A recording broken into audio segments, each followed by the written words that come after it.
Capel Coleg y Brenin draw yng Nghae Grawnt.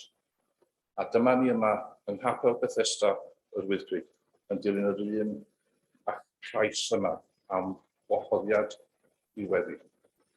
Gweddiwn. Anwyliad yng Nghrist. Yn Nadolig hwn o'n yn bennaf llawenydd i ni glywed eto neges yr angylion. A mynd mewn meddwl a chalon i Bethlehem. A gweld y peth hwn am wneithbwyd a'r baban yn gorwedd yn y presau. Gwneud ni felly darllen o nodi fel yn yr ysgrythur lan, stori bwriadau cardiadon Duw tuag atom o ddyddiau cyntaf ein haneddidod hyd at yr iachawdwriaeth gogoneddus a ddaeth i'n meddiant trwy'r baban sanctaidd hwn. Ond yn gyntaf, gweddiwn dros anghenion yr holl fyd. Am heddwch ar y ddaear ac ewyllus da ymhlith y holl bobl. Am gymod a chariad yn yr eglwys a daeth i'w hadeiladu ac ymywyd ein cymdeithas yn y fro hon. Ac oherwydd y byddai hyn yn llawenhau ei galon, gadwch i ni gofio yn ei enw, tlawd a diymadferth, yn ewynog a'r gorthrymedig, yr afiach a'r rhai sy'n hiraethu, yr unig a'r rhai sydd heb neb i'w caru. Cofiwch, gwirthwedwyd, nobody loves me. Yr hen a'r plant bychain, pawb nad adweinant yr arglwydd Iesu, a'r rhai nad ydynt yn ei garu. Yn olaf, cofiwn ger bron Duw, y rhai sy'n gorfoleddu gyda ni, ond ar draethell pell eraill, ac mewn goleuni helaethach. Ein rhagwyddiaid a aeth o'n blaen a fe farw yn y ffydd. A'r dyrfa fawr ohono, na all yr un dyn ei rhifo. Yr rhai roedd ei gobaith yn y gair, a wneithbwyd yn glawd. A gyda hwy, yng Nghrist Iesu, yr ydym ni yn un, beth mwy. Y mawl a'r gweddiau hyn a ffrymwn yn ostynedig o flaen gosef nef. Yn y geiriau ddysgodd Crist ei hun yn ni, gyda'n gilydd. Ein tad, yr hwnnwyt yn nefoedd, sancteiria ben, derech ddenas, nerech derwyllus, megis yn y dde, felly ar y ddeiar. Dwi'n rhoi ni heddiw ein bara benwyr, maddau ni dylegwyr, yn myddeu na'n dylegwyr, ac nac arwain ni fwrdd Fydd gwared ni ac a ni seirodd ti o'r denas, a nerth a'r hygoniad, yn oes feswm. Gawn ni droi at y carol gyntaf, rhif 463. O deiwch ffyddloniaid, oll dan orfoleddu, o deiwch i Bethlehem dref. Wele fe anwyd brenin yr angylion, o deiwch ac oddolwg, Grist o'r nef.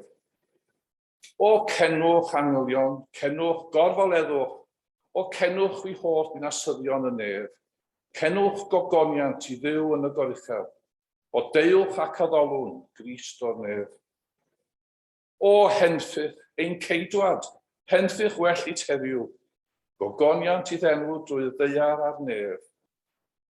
Gair y tragwyddo, yma'n ddyn ymddengus, o deiwch ac addolwg, Grist o'r nef. Yn 463.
5:1 Genesis, y drydedd benod, a bodau 8-19. A chlywosan sŵn yr arglwydd Dduw yn rhodio yn yr ardd gyda hwyr y dyn. Ac ymguddiodd y dyn a'i wraig o olwg yr arglwydd Dduw ymysg coed yr ardd. Ond galwodd yr arglwydd Dduw ar y dyn a dweud wrtho, ble rwy ti? Atebodd yntau, clywais dy sŵn yn yr ardd, a cofnais oherwydd mod yn noeth ac ymguddiais. Dywedodd yntau, pwy oedd y wedodd wrthyt dywod yn noeth? A wyt ti wedi bwyta'r pren y grach bynnag wedi beidio bwyta honno? A dywedodd y dyn, o wraig, a roedd eisiau fod gyda mi, a roedd eisiau mi ffrwyth o'r pren, a bwyteais unai. Yna dywedodd yr arglwydd wrth y wraig, pam y bleithos hyn? A dywedodd y wraig, y sarf am twyllodd a bwyteais unai. Yna dywedodd yr arglwydd Dduw wrth y sarf, am i ti wneud hyn, a rwyt yn fwy melltigedig na'r holl anifeiliaid, na'r holl mwysilo'r gwyllt, bod hi'n ymrisgo ar dy dorf ac yn bwyta llwch holl ddyddiau dy fywyd. Gosoda felyniaeth hefyd, cyfnod ti ar wraig, a rhwng dy had di a'i had hithau. Bydd ef yn ysigo dy ben di, a hithau yn ysigo ei sawdl ef.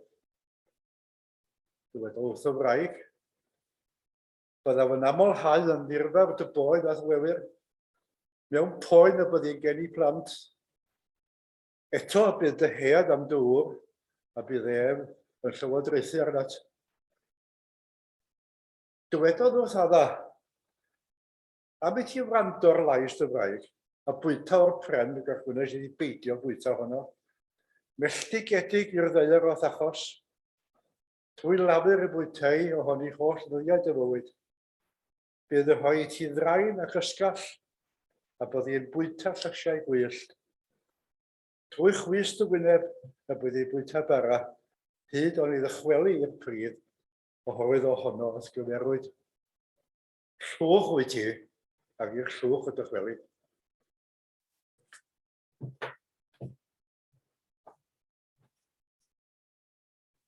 Yr emyn nesaf yn ni'n canu fydd tua Bethlehem dref, sef emyn 468. Tua Bethlehem dref, awn yn byntau gref ac addolon ef. Gyda'r llwythau unwn unau ar y llwybrau at y cryd.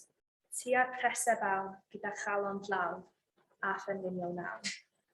Mi fyddai'n canu'r pennill cyntaf ben yn hun, ond wedyn mi fyddai'n ailadrodd o yn mwyn cael gallu hynny.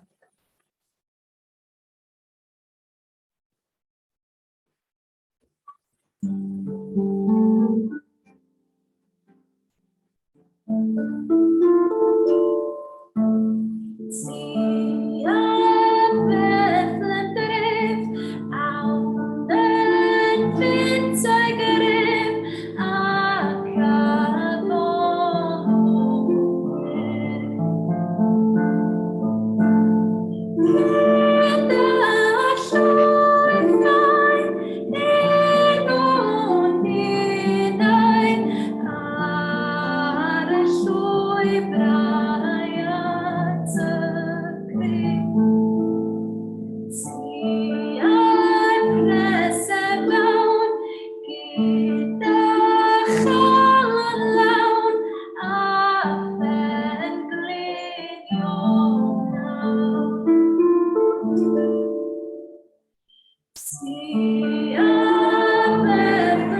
Genesis, penod 22, adnodau 9 i 18.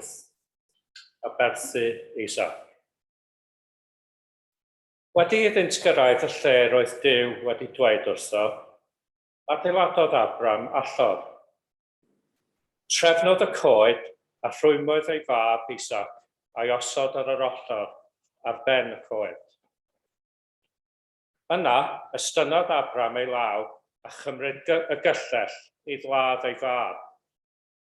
Ond galwodd angel yr arglwydd arno o'r nef, Abram, Abram. Dywedodd yntau, dyma fi.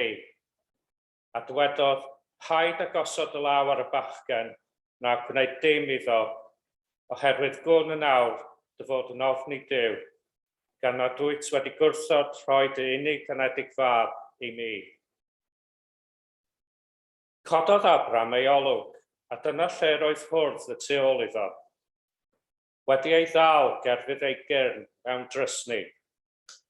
Cymerodd Abram yr hwrdd a'i offrymu yn boeth offrwm yn lle ei fab. Ac enwodd Abram y lle hwnnw, yr arglwydd sy'n darparu. Fel y dywedir hyd heddiw, ar fynydd yr arglwydd fe ddarperir. Galwodd angel yr arglwydd eilwaith ar Abram a dweud, tyngais i mi fy hun, medd yr arglwydd. Oherwydd i ti'n wneud hyn, heb wrthod rhoi dy fab, dy unig anedig fab, bendithiaf di yn fawr, ac amlhau dy pysgnyddion yn ddirfawr, fel ser y nefoedd ac fel tywod ar lan y môr. Bydd dy disgynyddion yn meddiannu pyrth ei gelynion.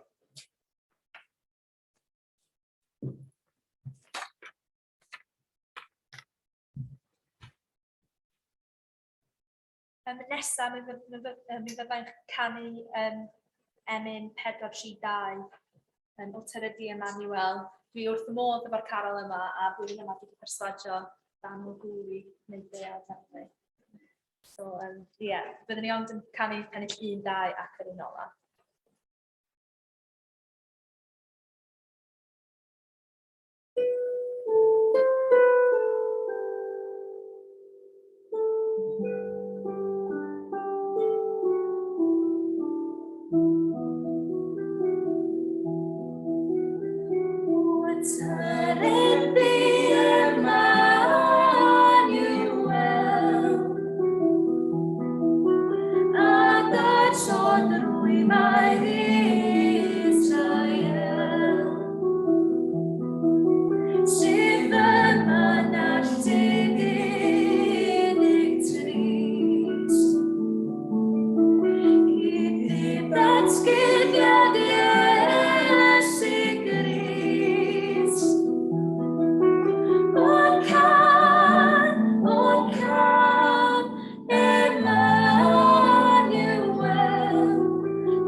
Eseia penod 9, adnod 1 i 7. Y bobl oedd yn rhodio mewn tywyllwch a welodd oleuni mawr. Yr rhai oedd yn byw mewn gwlad o gaddig didew a gafodd lewyrch golau. Amlheais torfoledd iddynt, chwanegais lawenydd. Llawen hant oedd flaen fel yn adeg y cynhiad, ac fel y byddant yn gorfoleddu wrth rannu'r ysbail. Oherwydd drylliais yr iau oedd yn faich iddynt, a'r croesfar oedd ar ei hysgwydd, a'r ffon oedd gan ei gyrwr, fel yn nydd Midian.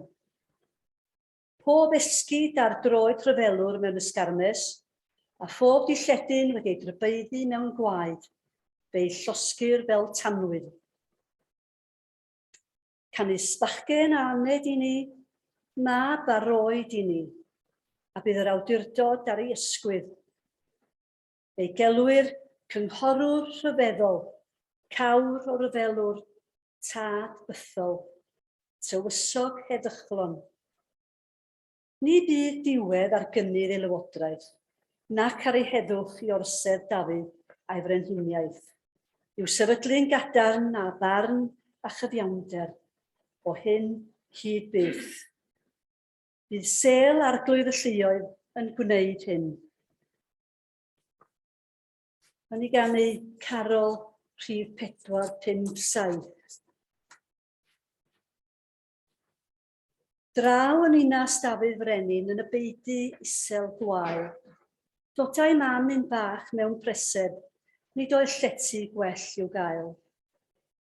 Mae'r fendigaid oedd y fam, Iesu'r plentyn bach dinan. Rhodio deiar lawr a fynnau, yn ta'n ddiw ac arglwydd neb. Dim ond llety'r ich yn gysgod, gwely gwair a gafodd ef. Daeth i lawr o fynwes Duw, heddiw'n frawd diddynol ryw. Drwy ryfeddol rawd yn blentyn, iddi fi yw dad ei fam. Carair hon a'i gwyliau'n dirion, a'i amddiffyn rhag pob cam. Dylai plant pob gwlad a thref, fod yn ifydd fel biedd. Nid yn preseb yr anifel y ceir eto i weled ef, ond yn eistedd mewn awdurdod ar ei orsedd yn y neb. Cyd yr chafwn unau gan, o fawr glod i'w enw glân.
Eseia pennod 11.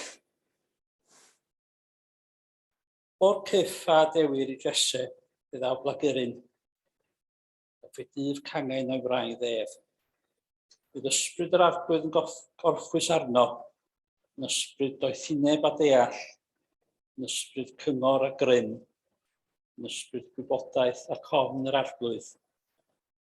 Ym mhyfrydan ofn yr arglwydd, nid wrth yr hyn a wel y barna, ac nid wrth yr hyn a glyw y dyfarna, ond fe farna'r clawd yn gyfiawn, a dyfarna'r yn uniawn I blotion y ddaear.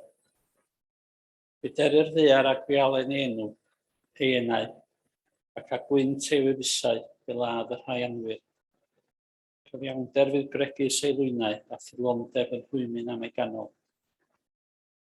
Fe drig y blaidd gyda'r oen, fe orwedd y llewpad gyda'r myn. Bydd y llo a'r llew yn cydbori, a bachgen bychan yn ei harwain. Bydd y fuwch a'r arth yn gyfeillion, a'i llydnodd yn cydorwedd. Bydd y llew yn bwyta gwair fel uwch.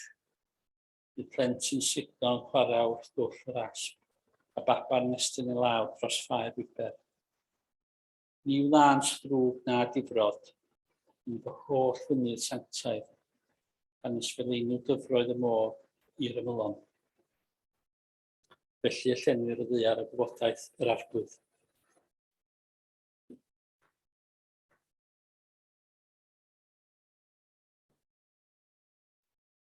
I fy garol nesaf ydy 466.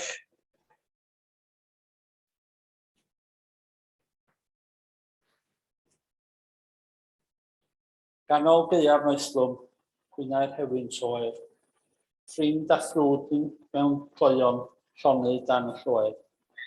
Eira'n drwm o frin I dre, eira'r dwyn a dol, ganol gaeaf noethlwm oes bell yn ôl. Beth ar oddaf iddo, llwm a tlawd y mi. Pe bawn ddigawdd roddwn orau'r praid I gyd. Pe bawn un o'r doethion, gwnawn fy rhan di goll. Ond pa beth ar oddaf, fy mywyd oll. Ar ôl 446.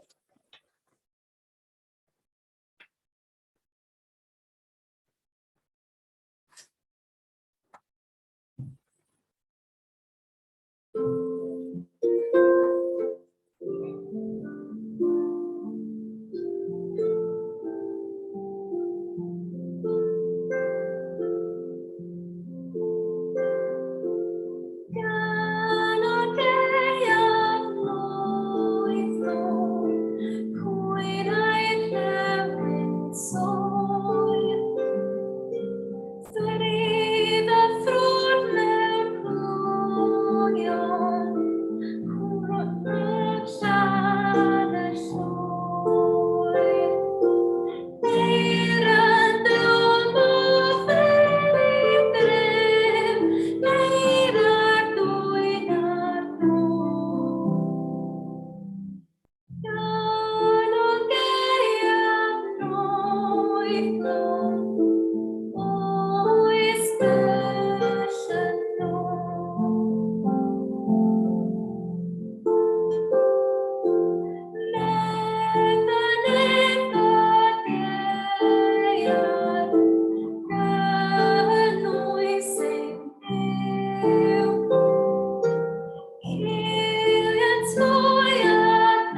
benod gyntaf o lyc, adnodau 26 i 39, Gabriel yn ymddangos i Mair.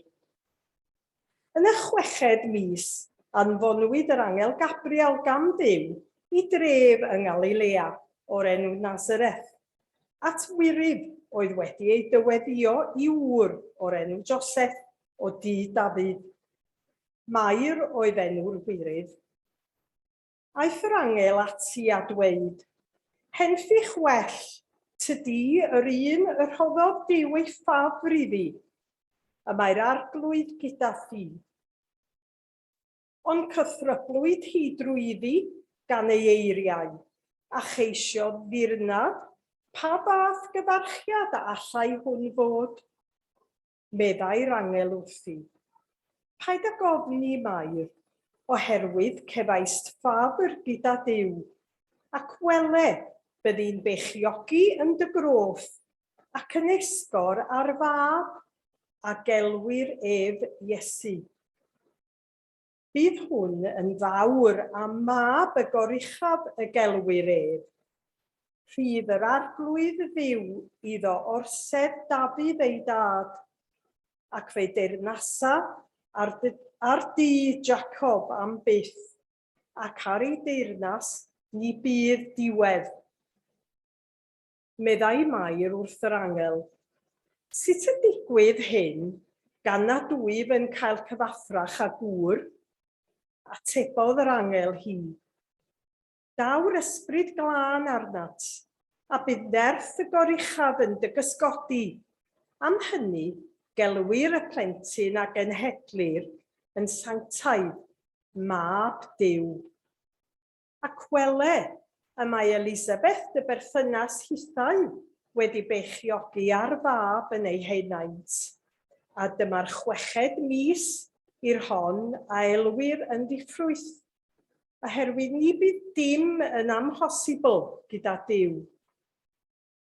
Dywedodd Mair, dyma law forwyn yr arglwydd, bydded i mi yn ôl dy air di, ac aeth yr angel i ffwrdd oddi wrthi.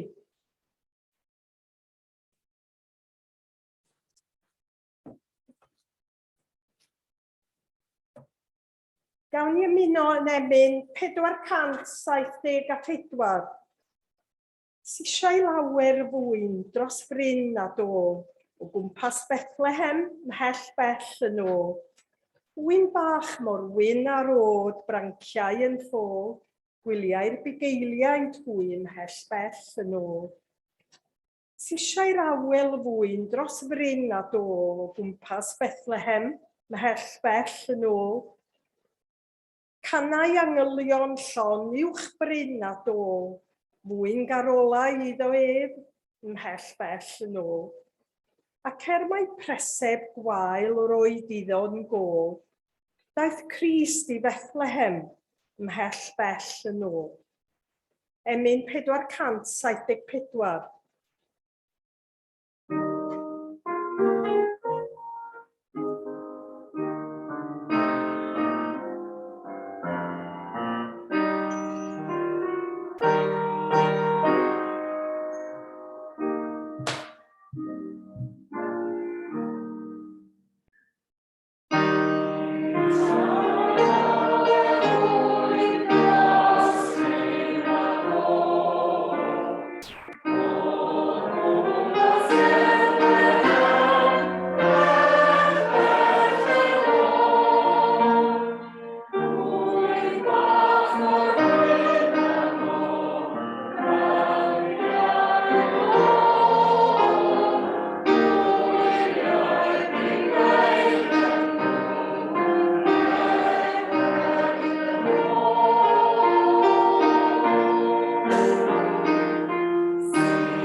Lyc penod 2, adnod 1 i 8. Yn y dyddiau hynny, aeth gorchymyn allan oddi wrth Cesar Augustus i gofrestru'r holl ymerodraeth. Digwyddodd y cofrestru cyntaf hwn pan oedd Cyrenius yn llywodraethu ar y Syria. Aeth pawb felly i'w gofrestru, pob un i'w dref ei hun. Oherwydd ei fod yn perthyn i gi a theulu Dafydd, aeth Joseph i fyny o dref Nasareth yng Galilea, i Jwdea, i dref Dafydd a elwir Bethlehem, i ymgofrestru ynghyd â Mair ei ddyweddu, ac roedd hi yn beichiog. Pan oedd e'n tyno, cyflawnwyd yr amser iddi esgor, ac esgorodd ar ei mab cyntafenedig, arhwymodd ef mewn dillad baban, a'i osod mewn presed, am nad oedd lle iddynt yn y gwesty.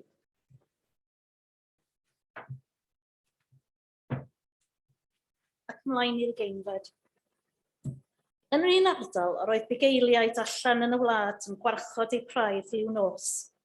A safodd angel yr arglwydd yn ei hymyl a disgleiriodd gogoniant yr arglwydd o'i hamgylch, a daeth arswyd arnynt. Yna, dywedodd yr angel wrthynt, peidiwch y gofni, oherwydd wele, yr oedd yn cyhoeddi chwi yn newydd da am lywenydd mawr o ddaw i'r holl bobl. Ganwyd i chwi heddiw yn nhref Dafydd, waredwr, a hwn yw'r Meseia, yr arglwydd.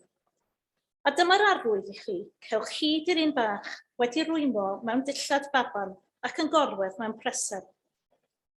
Yn sydyn, ymddangosodd gyda'r angel dyrfar o'r llinefol yn moli diw gan ddweud. Gogoniant yn ogor uchaf i ddiw ac ar y ddeiar tangnefedd yn plith rhai sydd wrth ei bod. Wedi yr angylion fynd ymaith oddi wrthynt i'r nef, dechreuodd y bugeiliaid dweud wrth ei gilydd, gadewch i ni fynd i Bethlem a gweld yr hyn sydd wedi digwydd, y peth yr ysbysodd yr arglwydd ni amdano.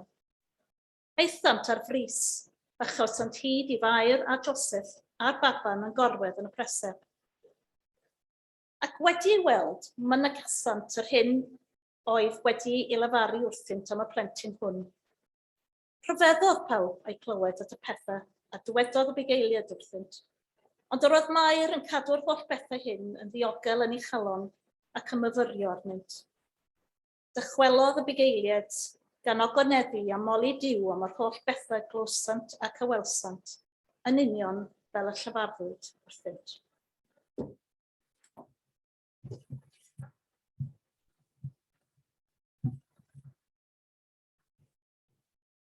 Nesaf bydd y Charol 467, sef dawel nos. Mi fyddai'n unwaith eto'n canu'r pench cyntaf yn hyn a wedyn mi fyddai'n ailadrodd o bron unwaith eto.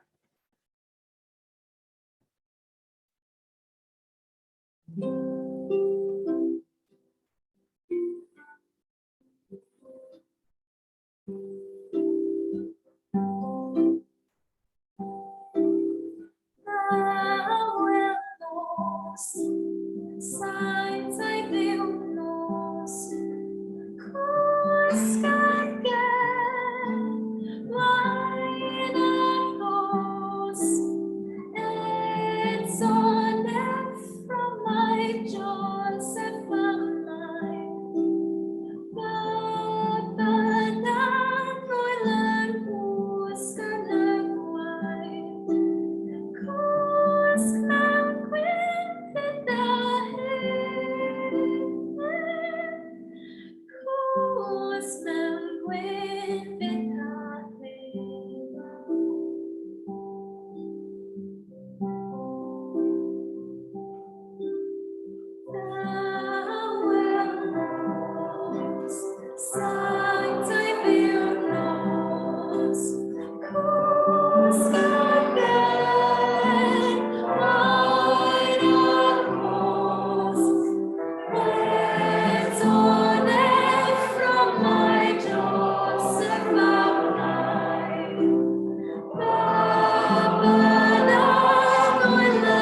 Diolch yn fawr i chi, pawb sydd wedi cymryd rhan. Rhyw deimlad o bendroth oedd i ben yr astell fawr yma. Mae'n braf cael codi i gael darlleniad ola Llith.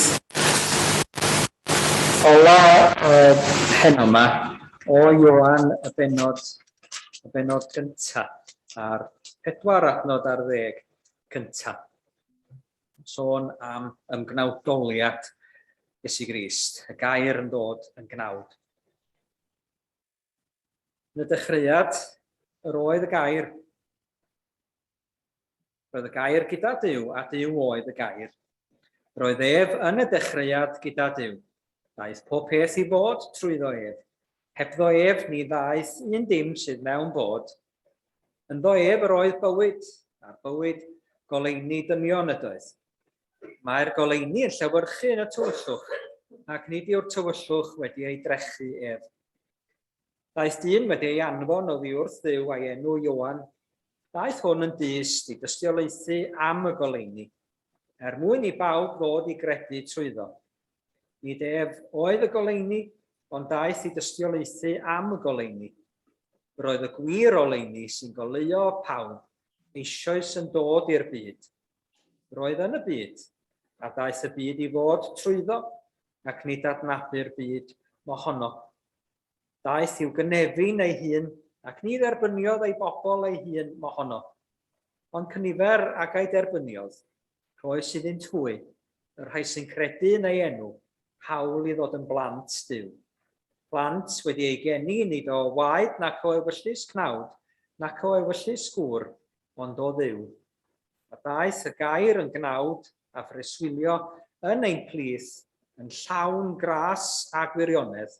Gwelsom ei ogoniant ef, ei ogoniant fel unig fab yn dod oddi wrth y tad. Bendith Duw ar y darllen yna a'r gwrando o'i air. Mae'n sylwi ar y fraint den ni'n ei chael yn y fan yna. Braint o wrando ar air Duw, braint i mi gael darllen yr hanes ryfeddol yna, y cofnod ryfeddol yna, o sut y daeth yr arglwydd Iesu Grist i'n plith ni, sut y daeth y gair i fod yn gnawd. Lle nad ydyn ni ddim yn deall, allwn ni ddim llwy'r ddirnad, mae'n ddirgelwch ynglyn â fo. Ond bod Duw wedi symud i mewn a dod i'n plith ni. Mae lawer o freintiau dyn ni'n ei gael yn ystod yn bywyd. Mae'n braint cael bod mewn perthynas hefo bobl eraill, braint cael bod yn ŵr, braint cael bod yn dad yng nghyfraith. Hefyd, braint cael, dwi'n ei dogaethu, braint cael bod yn rhan o eglwys Iesu Grist. Braint cael byw yn yr ardal yma. Braint cael siarad iaith a gymfalchio yn ddihi. Llawer o freintiau. Maen nhw ddirif i ni fwynhau o ddydd i ddydd ac i ni ymlawenhau ynddyn nhw. Ond yma'n braint ni'na hefyd. Yma heno. Braint cael rhannu y newyddion da yma. Daeth i'n plith yn Iesu Grist. Braint cael cyhoeddi amdano fo, braint cael i fwynhau o, braint cael i fyw o, byw fel petai ni, yn ymwybodol o gwmni'r arglwydd Iesu Grist gyda ni, bob dydd, bob amser. Oherwydd, i fod ef yn falch o gael bod hefo ni, yn falch o gael preswylio yn plith ni, yn falch o gael symud i mewn ato ni, falch o gael bod yn agos ato ni. Yn falch o gael bod yr rhan o'n byd ni ac yr rhan o'n stori ni. Mi fyddwn ni'n adrodd y stori yma, byddwn am flynyddoedd stori'r pandemig, pan fydd o drosodd, a stori be ddigwyddodd i ni a be wnaethon ni ag ati, a sut oedd hi arno ni. Pwy bynnag fydd yn gwrando arno ni. Oherwydd bod ni wedi bod drwy hyn efo'n gilydd. Ac wedi cael cydymdeimlo efo'n gilydd, wedi cael rhannu efo'n gilydd, wedi cael cyd-addoli hefyd. Ond mae hynny wedi bod yn fraint. Ond mae Iesu'n rhannu yn ein stori ni. Mwyn i ni'na hefyd rannu yn ei stori fo, yr hyn mae o'n ei wneud yn ein byd ni. A'n braint ni wedi cael bod yn rhan o'r stori yna, y mae o'n ei hadrodd yn yn byd toredig ni, byd ni sydd angen cymaint o oleuni heddiw ac erioed. A diolch. Diolch bod gennon ni oleuni i'w rannu, diolch bod gennon ni obaith i'w gyhoeddi hefyd. A bod ni bosib yn teimlo'r gobaith yna fwy real eleni. Nadolig yma eto.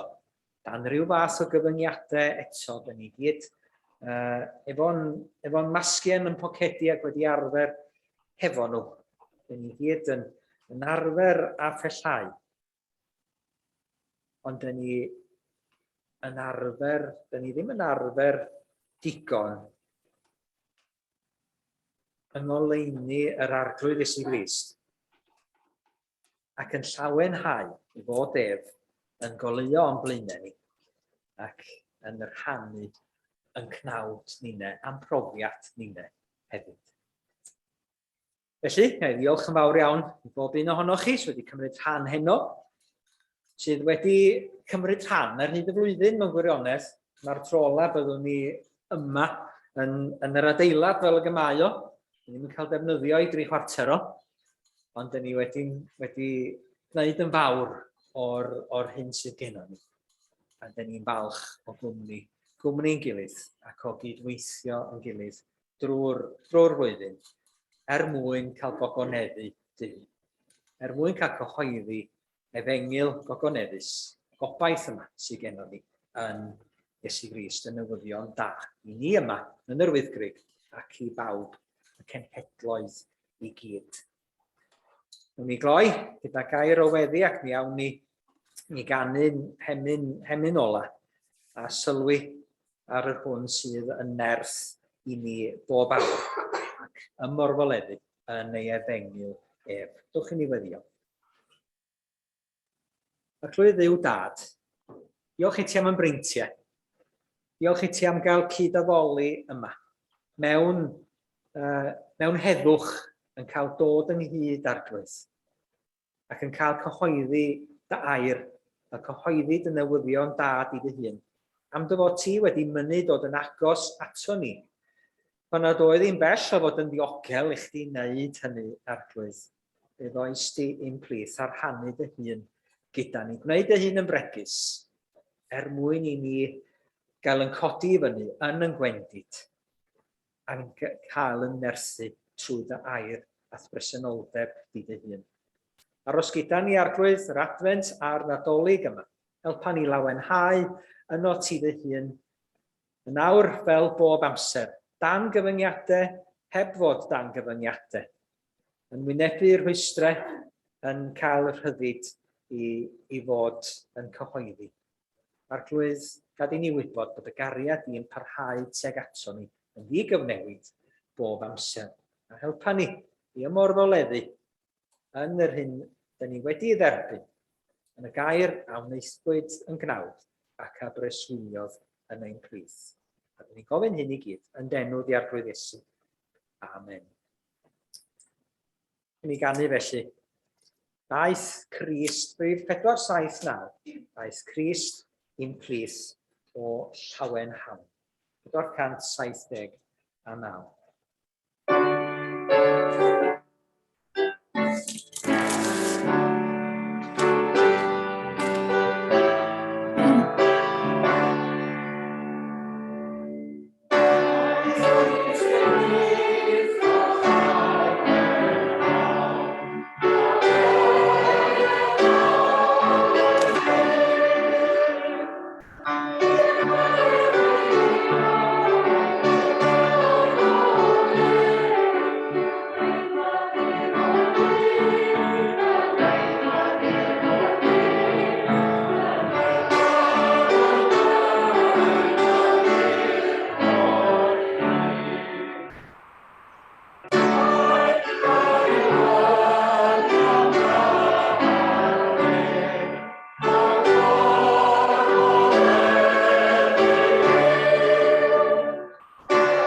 Nadolig llawen a blwyddyn newydd ardderchog i bob un ohonoch chi.